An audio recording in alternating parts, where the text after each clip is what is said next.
연구학교를 운영하면서 미디어 리터러시에 대해서 관심을 가지고 공부할 수 있는 계기가 된 것 같고요.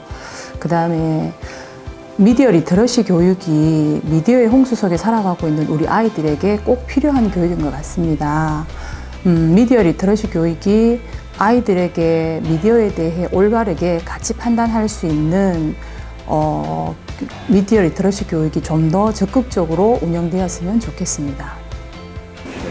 저는 미디어 리터러시 연구학교에 2년차에 예천초로 전입을 오게 되었습니다. 네, 그런데 처음 학교에 전입을 왔을 때 아이들의 입에서 미디어라는 낱말이 참 자연스럽게 나왔던 것 같습니다. 제 생각에 아이들이 미디어를 비판적으로 인식하기 위해서는 일단 우리가 정보를 받아들일 때 미디어를 거쳐서 받아들인다는 것을 먼저 인식해야 된다고 생각합니다. 이런 점에서 저희 예천초의 2년간의 미디어 연구학교는 아이들에게 뜻깊은 경험이 되었지 않나 싶습니다.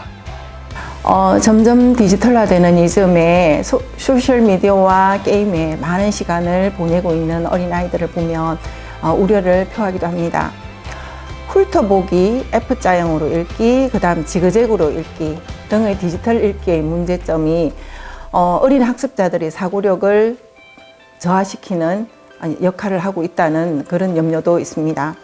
발전해가는 디지털 기술의 속도에서 자기 자신을 제어하는 능력을 기르는 것도 아주 중요하다고 생각하고요. 이것을 길러주는 것도 요즘 교사들의 몫이라고 생각합니다.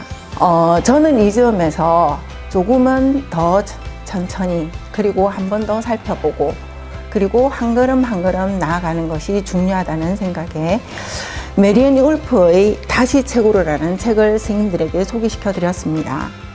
여기서 학습자의 발달 단계에 적합한 미디어 노출과 접근, 때로는 디지털 오프의 필요성에 관한 이야기들도 선생님들과 나누었습니다. 이거 미디어 리터러시 맞나? 그냥 미디어 기기 활용하는 거 아닌가? 약간 이런 생각이 많이 들었어요. 네. 미디어 리터러시를 하면 미디어에 나온 내용을 보고 이제 그걸 이제 분석해보고 거기에 대해서 이제 자기 생각을 덧붙여서 이제 하는 그런 활동이라고 보통 그동안 생각하고 있었는데 이게 미디어 리터러시가 거기에 플러스 그걸로 이제 새로운 미디어 결과물을 또 만들어내는 것도 포함이 되잖아요, 그렇죠? 근데 하다 보니까 이 뒤쪽 활동에 더 그러니까 결과물 만들어 미디어 관련된 뭐 미디어로 뭘 만든다, 카드 뉴스를 만든다, 뭐 어떤 포스터를 기기를 스마트 기기를 이용해서 만든다 이런 데 초점이 맞춰지다 보니까 이게 맞나 좀 싶기도 하고 그런 생각도 들었는데 아무래도 유아들이다 보니까 인터넷을 접근할 수도 있지만은 이제 뭐 댓글을 쓴다든지 그런 측면에서 아이들이 다양하게 활동을 이제 고학년처럼 해보는 것이 조금 어려웠던 것 같아요. 그래서 아이들한테 쉽게 유아들 수준에서 쉽게 접근할 수 있는 그런 부분이 이제 교사들이 더 많이 준비해야 되고 유아들의 수준도 더 많이 파악해야 되는 그런 놀이활동 중심의 미디어가 좀 어려웠던 것 같습니다. 안녕하세요. 2학년 3반 담임교사 김병조입니다. 우리가 2년 동안 연구학교를 하면서 하드웨어적인 측면에서 볼 때는 우리 교사도 그렇고 학생도 그렇고 어느 정도 어떤 미디어 활용해 가는 거는 많은 도움이 된 것 같습니다. 그러나 어떻게 보면 그 소프트웨어적인 측면 그러니까 미디어 리터러시의 측면에서는 앞으로 우리가 좀 더 구체적으로 학생들이 어떤 정보에 접근해서 그것을 해석하고 재생산할 수 있는 그런 부분에 좀 더 중점을 두고 앞으로 수업을 설계해야 되겠다는 생각이 들었습니다. 저희가 이게 미디어 연구학교를 진행하면서 미디어 리터러시를 교실 속에서 길러줘야 되는데 그 미디어 리터러시라는 개념을 수업 속으로 녹이기 위해서 우리가 어떤 이론적 배경이 있어야 되는 것 같았는데 그런 이론적 배경을 찾기가 굉장히 힘들었습니다. 그런 이론적 배경을 토대로 아이들이 활동으로 녹여내야 되는데 먼저 이론적 배경이 풍부하지가 않으니까 활동으로 녹여내는 데 있어서 정말 힘들었던 것 같습니다. 그래서 동학령 선생님들과 이제 그 이론적 배경도 어느 정도 만들어가면서 수업을 녹여낸다는 그런 점들이 운영하면서 굉장히 힘이 들었습니다. 교과서나 이런 쪽과 연결시켜서 하려고 하니까 사실은 그런 부분은 조금 아쉬웠어요. 그게 미디어 리터러시라는 뭐 창의적인 체험활동 개념으로서 끌고 와서 수업하기는 오히려 편한데 교과서와 연계시켜서 찾으려고 하니까 그런 부분이 조금 어려웠던 것 같아요. 아쉬웠던 거는 유치원 같은 경우에는 다양한 그런 놀이가 미디어 리터러시 합력을 위한 놀이가 없어서 저희가 이제 많이 개발하고 연구해야 되는 부분들이 굉장히 어려웠어요. 그래서 그런 부분들은 저희 연구학교뿐만 아니라 이제 다른 기관들에서 하는 좋은 자료들이 교사가 쉽게 접할 수 있게 좀 안내가 되면 좋을 것 같아요. 우리가 상대적으로 올드 미디어 네. 이런 것들을 조금 어떻게 잘 지도를 해야 되면 좋을지. 그거는 저도 고민하는 건데, 그게 방법이 명확하게 이렇게 하세요라고 말을 잘 못하겠어요. 네네. 왜냐하면 되게 어렵기도 하고, 저도 지금 방법을 못 찾아가서, 우선은 그 책이라는 미디어가 모든 읽고 쓰고 자기의 생각을 가지는데 가장 기초적인 미디어가 책이라고 생각은 하는데, 아이들은 점점 책에서 멀어져 가고, 그렇지만 아이들이 어떻게든 책을 좀 읽으면서 생각하는 삶을 살게 해주고 싶은데 그 방법을 찾는 게 너무 힘들어요. 그래서 어떻게 하면 조금 재미있게 독서를 하면 좋지 않을까라는 방법을 강구하고 있지만, 좀 뭐라고 명확하게 이렇게 하세요라고 하는 방법이 딱 떨어지는 게 없어서 그걸 찾아가는 과정이 너무 좀 힘들어요. 의외로 애들이 미디어 리터러시에 대해서 잘 모르는 경우들이 많더라고요. 미디어에 대해서는 상당히 친근하고 좋게 느끼면서도 미디어 리터러시에 대해서는 크게 생각해보지 않은 점이 많았습니다. 그래서 아이들에게서 어떤 자신의 의견을 꺼내는 것이 좀 어려움이 있었고요. 그리고 저도 또한 미디어를 이렇게 수업을 하면서 어떻게 아이들하고 수업을 이끌어 가야 될지 방황했던 시간들이 많았어요.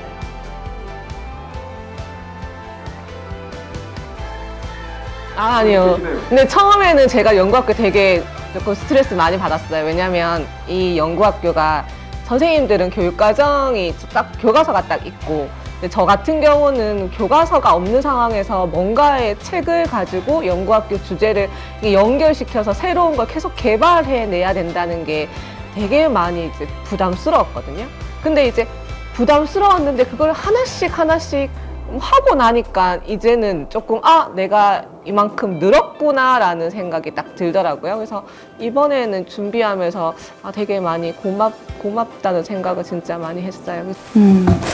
네, 작년에 이제 저희 미디어 영상 축제를 준비하면서 저도 처음 이제 해보는 활동이기도 했고, 같은 장면을 여러 번 촬영해야 되는 이제 힘든 점이 있었습니다. 그런데 학생들이 되게 새로운 활동이다 보니 신나하는 모습을 많이 볼 수 있어서 저도 덩달아서 즐겁게 참여했던 기억이 나는데요. 저희 6학년들은 독도 댄스와 포스터 그림들을 이용해서 영상을 만들었었는데, 독도 교육이 자연스럽게 이루어지는 걸 보면서 좋은 기회였다, 이런 생각이 들었었습니다. 저는 일단 미디어 리터러시 교육이 처음에는 미디어를 활용하고 조금 단순하게 생각을 했었는데, 이번 리터러시 교육을 통해서 이제 미디어를 아이들이 직접 다루고 어떤 적재적소의 미디어를 활용할 수 있는가, 그리고 이제 교사가 그 활용하는 수업뿐만이 아니고 그 리터러시라는 개념 자체를 아이들에게 직접 다뤄야 된다는 거를 많이 알 수 있어서 좋았던 것 같아요.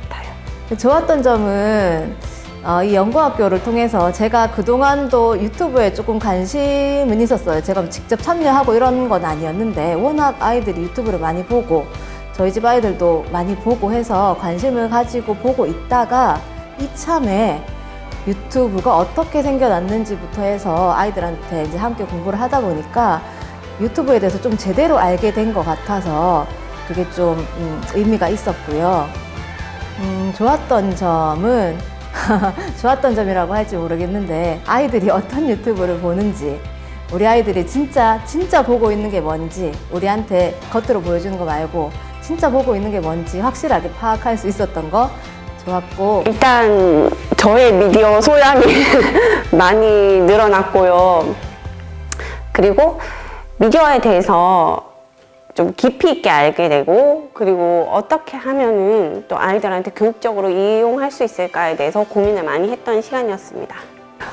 제가 2년 동안 연구학교 진행하면서 좋았던 점은 저도 미디어 리터러시에 대해서 생소했었는데 많은 것을 배우게 됐고요.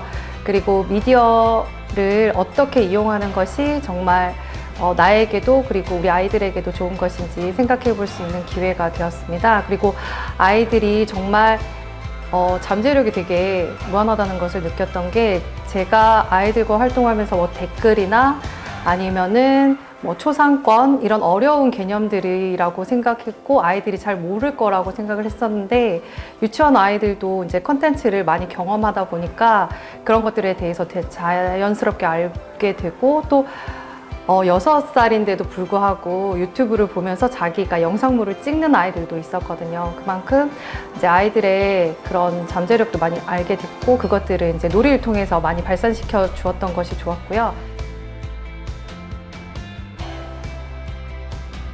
오늘날 아이들은 우리 학교뿐만 아니라 집에서도 가정에서도 미디어 세상에 둘러싸여 있습니다. 그래서 집에서 학부모님들께서 우리가 어떤 현안이나 상황에 대해서 미디어에서 전달하는 정보들에 대해서 자녀들에게 너는 어떻게 생각하니? 또는 뭐 왜 그렇게 생각하니?와 같은 아이들 스스로 생각해 볼 수 있는 질문을 던져주면 아이들이 조금 더 미디어에 대해서 비판적으로 인식하는 데 도움이 되지 않을까 싶습니다. 미디어 리터러시가 조금 교육과정에 좀 쉽게 연계될 수 있는 걸로 들어왔으면 좋겠습니다. 미디어 연구학교를 진행하면서 미디어 리터러시 관련 학습이 아이들에게 필수적이라고 생각이 들었습니다. 하지만 수업들을 진행하다가 보니까 이 교과서에서 미디어는 도구로서만 사용될 뿐 하나의 목적으로서 사용되지 않는다는 사실을 깨달았습니다. 저뿐만이 아니라 선생님들과 회의를 할 때도 굉장히 많이 나왔던 의견이고요. 그래서 현재의 교육 과정에 미디어가 각 교과의 주요 성취 기준으로 예를 들자면 교과의 한 단원을 통째로 미디어에 할애하는 단원으로 만들면 참 좋겠다. 훌륭한 리터러시 수업이 이루어지겠다라고 개인적으로 한번 생각을 한 적이 있습니다. 지금 현대사회에서 아이들이 스마트폰을 이용하지 않는다고 하는 것은 정말 어려운 일이고요. 자연스러운 일이 되었기 때문에 그것을 막는다기보다는 적절하게 부모님들이 아이들과 이야기를 나누면서 약속을 정하고 그것을 잘 지킬 수 있도록 가정과 유치원에서 도와줄 수 있는 방법을 찾는 것이 가장 중요하다고 생각합니다. 제가 기존에 생각한 연구학교는 되게 부정적인 생각이 되게 많았어요.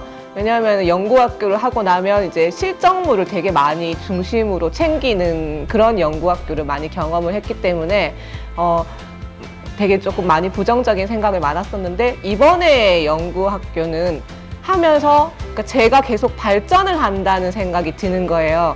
뭔가 선생님이 새로운 연수를 가지고 와서 그걸 배우고 그걸 수업에 적용을 하고 그러면서 어느 순간 2년이 지나고 나니까 내가 옛날에 몰랐던 걸 이만큼 발전해 왔구나. 그래서 이번에 연구학교는 되게 고맙다. 나를 발전시키는 연구학교였다라는 생각이 들었습니다. 이전에 미디어라고 하면은 좀 부정적인 시각이 많았어요. 그런데 지금 현재 2020년도에는 미디어를 빼고는 어떤 교육이나 어떤 생활을 이야기하기가 어려운 것 같아요. 그래서 미디어에 대해서 좀 부정적인 인식을 어른이나 아이나 모두 다 버리고 적극적으로 교육에 이용을 했으면 좋겠습니다. 이제 개정 유치원 중심이 놀이가 강조되었는데 이제 미디어도 마찬가지로 놀이 중심으로 이제 아이들을 접근해야 된다고 생각해요. 그런 놀이를 통해서 미디어에 대한 배움도 일어나 좋고 그런 방향으로 나아갔으면 좋겠다는 생각이 듭니다. 선생님 2년 동안 미디어에 대해서 연구하고 고민하고 하시느라고 수고 많으셨습니다. 아마 한 뼘 이상 선생님들의 역량이 향상되었으리라고 기대하면서요. 우리 아이들이 행운이라고 얘기를 하더라고요. 이 미디어 연구학교에 같이 할 수 있어서 아마 우리하고 같이 고민했던 아이들은 리터러시 역량이 훨씬 많이 향상되었으리라고 생각하고 얘들이 어른이 되어서 자라가는데도 훌륭한 밑거름이 되지 않을까 싶습니다. 선생님들 수고하셨습니다.